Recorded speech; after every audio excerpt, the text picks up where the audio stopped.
From the PEP Radio Newsroom, these are the stories we are covering at this hour. Strong rainstorms lashed the East Coast Thursday, delaying flights throughout the region and prompting emergency rescues of motorists trapped in deep water on busy highways from the Philadelphia area to New York City. In New York, flash flooding briefly closed sections of major roadways and flooded train stations across the metropolitan region just as the evening rush hour approached. Commuters captured video of water pouring over a train on a platform in Manhattan's Grand Central Terminal, while commuter rail lines into suburban Long Island and New Jersey were suspended in places as tracks were deluged. Power lines also were impacted. Amtrak officials announced Thursday evening that trains between Philadelphia and Wilmington were stopped because of severe storms, causing high water over the tracks. Once a route is available, anticipate residual delays, company officials posted on X.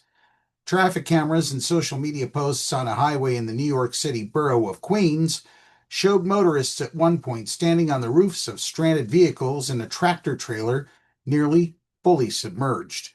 Police said they pulled cars carrying two people from the flooded stretch before the waters receded and traffic slowly resumed. In other news, Appellate court judges expressed broad skepticism Thursday over President Donald Trump's legal rationale for his most expensive round of tariffs. Members of the 11-judge panel of the U.S. Circuit Court of Appeals for the Federal Circuit in Washington appeared unconvinced by the Trump administration's insistence that the president could impose tariffs without congressional approval, and it hammered its invocation of the International Emergency Economic Powers Act to do so. IEEPA doesn't even mention the word tariffs anywhere, Circuit Judge Jimmy Reyna said in a sign of the panel's incredulity to a government attorney's arguments. Brett Shumate, the attorney representing the Trump administration, acknowledged in the 99-minute hearing no president has ever read IEEPA this way, but contended it was nonetheless lawful. The 1977 law, signed by President Jimmy Carter, allows the president to seize assets and block transactions during a national emergency.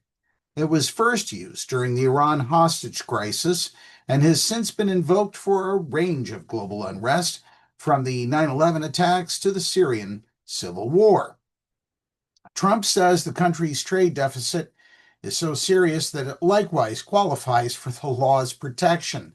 In sharp exchanges with Shumate, appellate judges questioned that contention, asking whether the law extended to tariffs at all, and if so, whether the levies matched the threat the administration identified.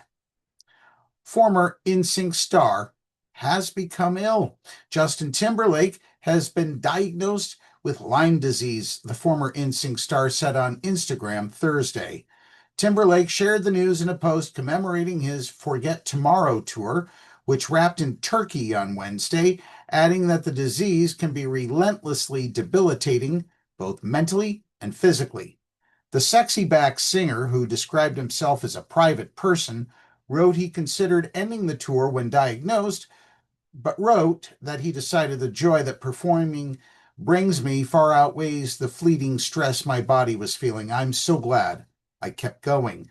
Lyme disease is transmitted by ixodes, ticks, also known as deer ticks. It can cause flu-like conditions, neurological problems, joint pain, and other symptoms. In the majority of cases, Lyme disease is successfully treated with antibiotics. I honestly don't know what my future on stage will be. I'll always cherish this run and of all of them before. It's been the stuff of legend for me, Timberlake wrote. And finally, slightly less than half of U.S. adults believe that Black people face a great deal or quite a bit of discrimination in the United States, according to a poll.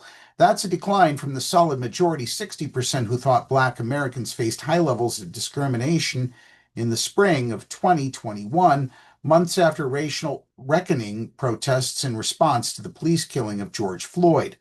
Significant numbers of Americans also think diversity, equity, and inclusion efforts, also known as DEI, are backfiring against the groups they're intended to help, according to the survey from the Associated Press including many people who belong to those groups. The findings suggest Americans' views on racial discrimination have shifted substantially since 4 years ago, when many companies launched efforts to promote diversity within their workforces and the products they sold.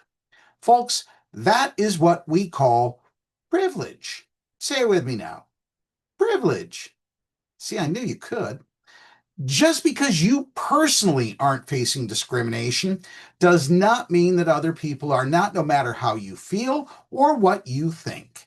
And that is the news for this hour. If you are watching our news videos on YouTube, be sure to subscribe to our channel. You can now listen to PEP Radio on Alexa. Simply tell your device, Alexa, play PEP Radio. Up next, we have the Meadville area weather forecast here on PEP Radio.